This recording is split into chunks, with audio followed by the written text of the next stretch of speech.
हिंदुस्तान क्या फेस करता है पाकिस्तान से वो भली भांति जानते हैं।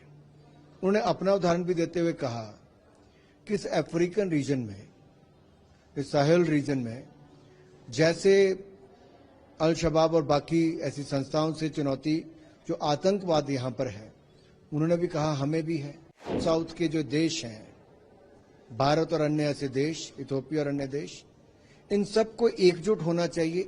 दुनिया भर में एक संदेश स्पष्ट जाना चाहिए कि पाकिस्तान जैसे देशों को जो फंडिंग मिलती है अलग अलग संस्थाओं से, उसको भी कैसे नजर रखी जाए, क्योंकि वो किसी गरीब के उत्थान के लिए या देश के विकास के लिए नहीं, उसका एक बहुत बड़ा पैसा पाकिस्तान आतंकवाद को फलने फूलने पर, आगे बढ़ाने पर खर्च करता है।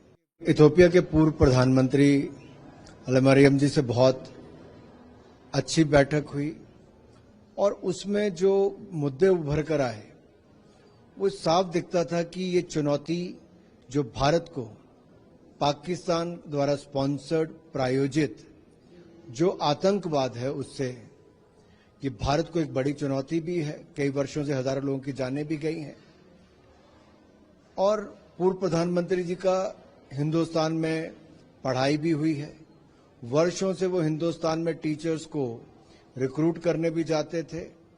इसलिए हिंदुस्तान क्या फेस करता है पाकिस्तान से वो भली भांति जानते हैं।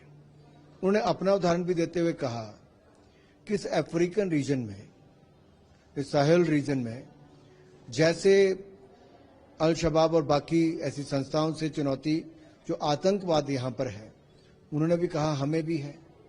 तो कहीं ना कहीं साउथ के जो देश हैं, भारत और अन्य ऐसे देश, इथियोपिया और अन्य देश, इन सबको एकजुट होना चाहिए, एक स्वर में बात करनी चाहिए और टेररिज्म के मुद्दे पर दुनिया भर में एक संदेश स्पष्ट जाना चाहिए कि पाकिस्तान जैसे देशों को जो फंडिंग मिलती है अलग अलग संस्थाओं से, उसको भी कैसे नजर रखी जाए, क्योंकि वो किसी गरीब के उत्थान के लिए या देश के विकास के लिए नहीं, उसका एक बहुत बड़ा पैसा पाकिस्तान आतंकवाद को फलने फूलने पर, आगे बढ़ाने पर खर्च करता है।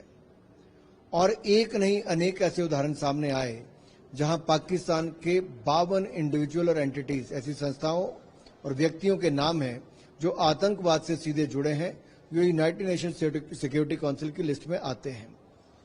और पाकिस्तान में जो आतंकवादियों को, उनके शरीरों को पाकिस्तान के झंडे में बांधकर दफनाने का काम किया गया, इससे पाकिस्तान का चेहरा और बेनकाब हुआ है। आतंकवादियों के, अगर मैं कहूं दफनाने के समय भी कौन था वहां पर, पाकिस्तान आर्मी के दिग्गज अधिकारी थे, पुलिस के अधिकारी थे और जो वहां की सरकार, वहां के चुने हुए कुछ प्रतिनिधि भी वहां पर थे। तो अपना दिखता है कि कैसे पाकिस्तान एक स्टेट स्पॉन्सर्ड टेररिज्म को बल देता है।